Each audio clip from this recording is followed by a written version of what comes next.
Okay, so here are just some notes about this, what I might be able to do for the conference. So the thing is that, like, I've been saying, like, life is art, is research, but the thing is that life is certain things that research is usually not, and this is where certain questions come in, because, like, it's all about questioning the boundaries. If there are any boundaries in research, what do they mean? And, like, for example, ethical boundaries as to what you can do, what you're allowed to do, and what not, what is considered too risky, what is considered too personal, exposing, like feelings are an academic's nightmare kind of thing. But I think it's really important because, like, if the foundation of science is that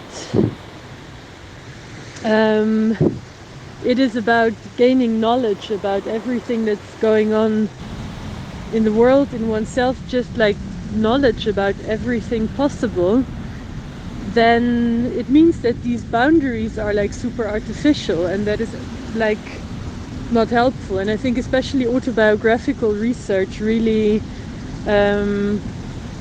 it's really important to, like, ask those questions. Also, like, you know, with ethics it can sometimes be that you decide you shouldn't do certain things because, like, you shouldn't do certain things because it is too tricky or this or that. But you know, especially if you look from the perspective of activism, sometimes you have to make interventions and you have to do things even before you're sure that it's going to be the right thing or it's going to be safe for everyone involved, because activism is about responding to emergencies, or it's about responding to difficult situations, and it's going to be messy. So it's about, like, the ability to respond. It's about coping with messiness. It's about negative capability, like how to carry out research that acknowledges negative space. And I think maybe one way of, like, approaching this question is to, like, really be consequent and take into consideration that the form itself needs to be different too, like to write about life and to honor the detail of life, and doing so by writing an academic paper in academic language is like a joke.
They say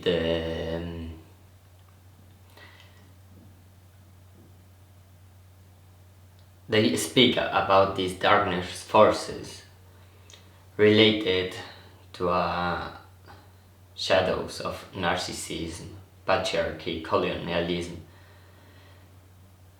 But I'm not agree, because I think we don't have to make this unapproachment to the dark, because in the dark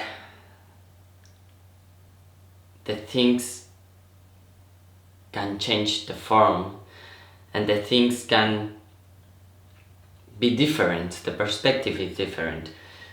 You can explore other ways of knowledge or of approachment to the world, and I think that is the problem of the academy, is they want to put light in everything. And I mean, it's a way, yes, you can do it in this way, because the light makes the things have form. But it's ironic at the same time, because they are using like this influence of darkness, and they relate the darkness with the narcissism and patriarchy and colonialism. But what is the light if it's not a colonialist perspective? Because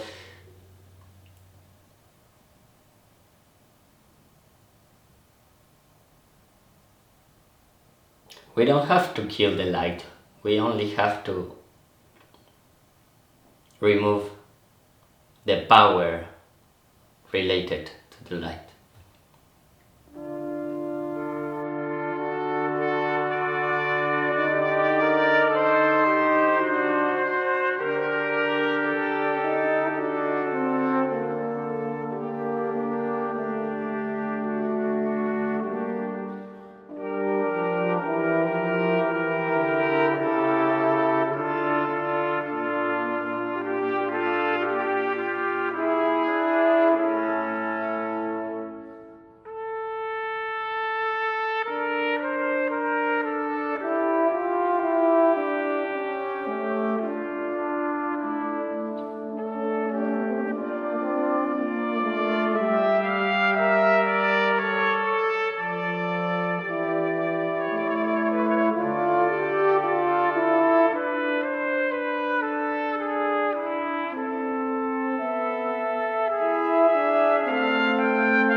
I'm experiencing a crisis, and it is because I feel very close to a point where I have to decide what I'm going to do. And I don't know, I don't think it's just my own laziness. I think it is actually a signifier of a bigger problem, and it's also about that I'm feeling like, okay, so what am I going to do about this? There are contradictions going on in my own reasoning, I feel. So where do you think I'm getting to this place?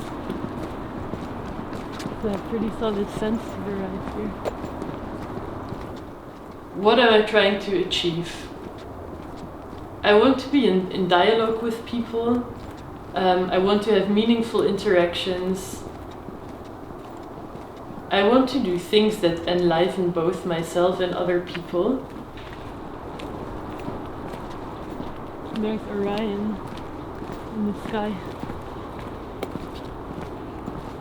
You know, with the belt, like the head of the cow. Yeah. Academic research, the practice of academic research is that there is a hell of a lot of things you have to do that are not enlivening, but you have to do them in order to create this tiny little space where you're then allowed to do something that is actually interesting. Everything I know about how creativity works tells me that this is a very bad context for creating meaningful things, because it basically clogs up your mind if you have to do a lot of things that are kind of, that you don't even see the point of. But it's, I don't know, like all my work is about facilitating creative processes, and like I can find other ways of doing things. Like I was just thinking before, like if I were to give up my PhD research now, the things that the idea that I've invested in, that being an academic researcher gives me a place in society, like acknowledges that I am intelligent, that I can do something useful, that I, have a right to exist. All these things I don't actually, I mean, they're like illusions. And this whole idea of like, that it will give some kind of security, I mean, I can be an artist a bit, but then if I do academic research, it's like about security, and again, like a kind of hegemonic idea of who's got the right to exist, and well, I don't know. I actually don't believe in any of that.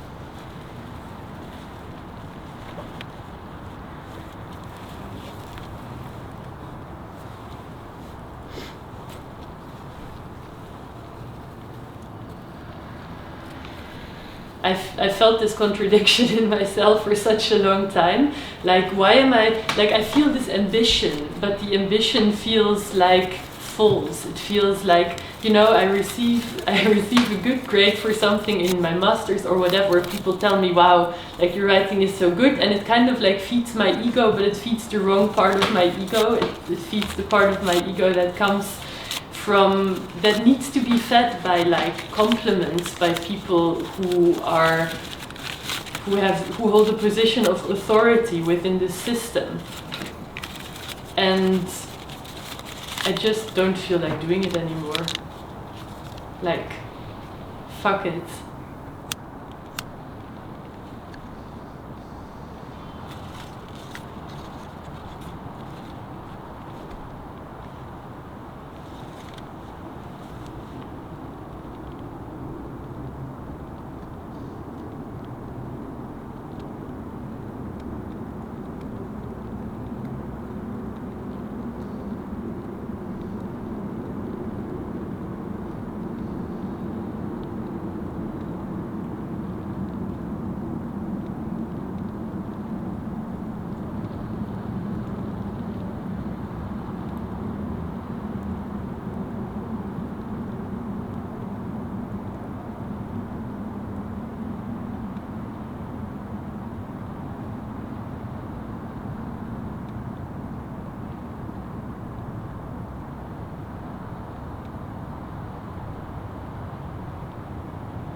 So it's like the paradox of knowledge. You can have an infinite information of something, but the information don't means knowledge. You try to make rational this knowledge, you break it, because you are justifying this knowledge, and it's like the silence. when you say silence, you are killing the silence.